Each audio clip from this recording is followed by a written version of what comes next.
honorable ministers, including a minister for the first time I know, which is a minister of innovation, head of WHO and your local FDA, all distinguished guests. This is indeed the biggest privilege I have today of speaking before an audience that can make the difference. I'm not going to make a long speech, I don't have anything written, but I just want to share with you, President Museveni, why I have confidence in this project. You have 100 acres of a campus here. If this were in US, they would have spent billions of dollars.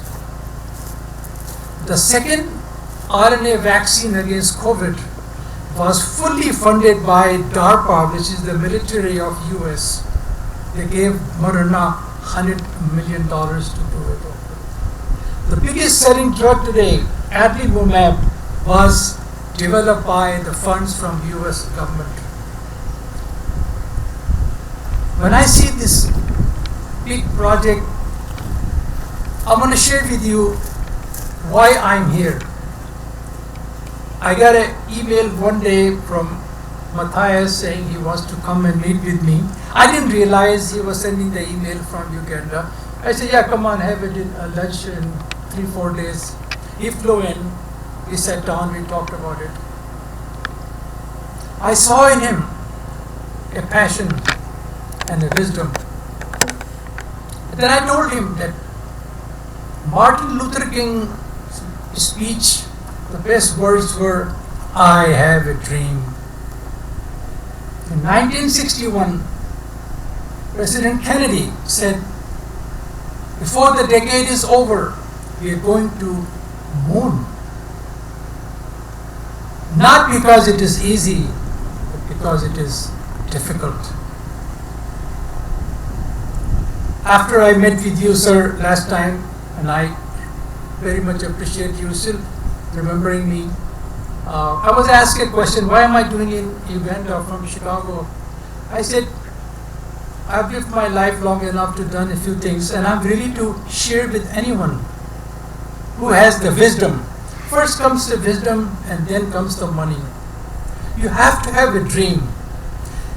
What Matthias just told you are big words of dream, which many people will question him and always say, well, it's not possible. How can Uganda be the country where you get such technology starting and helping the whole Africa and the world? He didn't have to go through this non-linear process. I told him, I said, don't follow this, just jump into it. There's nothing that he's getting is impossible to do. If there is a will, there's always a way. I also told him that, Matthias, you and I are Homo sapiens sapiens. Guess where all the human beings on this planet came from? Right here, East Africa. So I want you to know, President Museveni, that these are not just dreams in the air. These are totally doable. Totally doable. He was going to face a lot of difficulties. But again, I hope you'll remember that John Kennedy said that he's doing it because it is difficult, not easy. I can assure you one thing, is that the technology he's getting, it would have taken him years and hundreds of millions of dollars to develop it indigenously.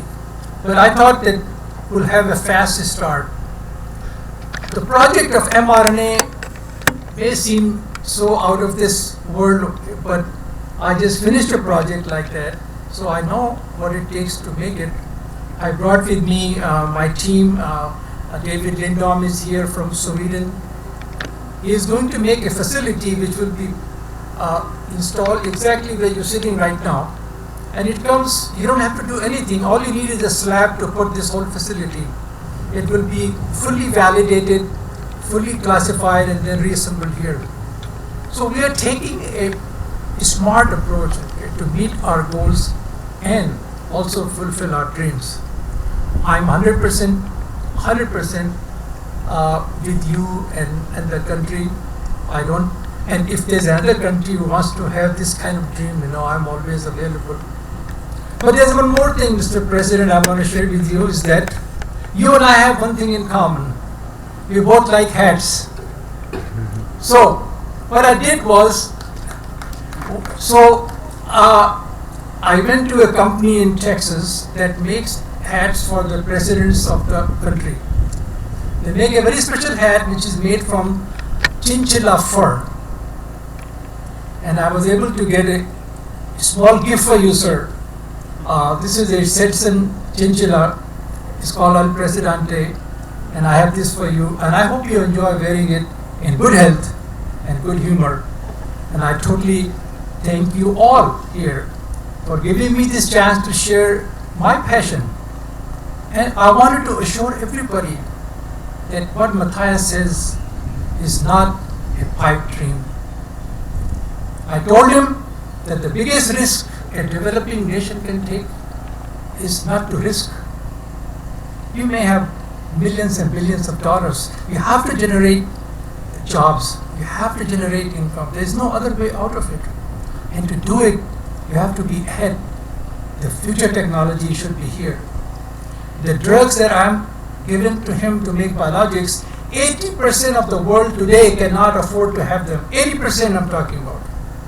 Definitely it's not affordable in Uganda. We can make them at a very low cost and take care of our people and the rest of the countries, East Africa and others. So again, I don't want to make a long speech. I want to be. The reason why you see that building behind is we're importing that technology from the US, domesticate it here, do drug discoveries from natural plants, from herbs, that we can now take to FDA, take it to EMA, take it to WHO, to make sure that we discover new compounds that will save the African man, but using science and technology. Your Excellency, quinine is another example of how a French chemist isolated active principles called quinoline from the cinchona tree. This drug continues to save lives of millions of people, the quinine, much as WHO only uses it for severe cases. But it's a drug that's coming from nature. Now the business community. We're so glad, Your Excellency, the Deputy President of the Republic of Kenya. Also, Abdul, thank you for coming.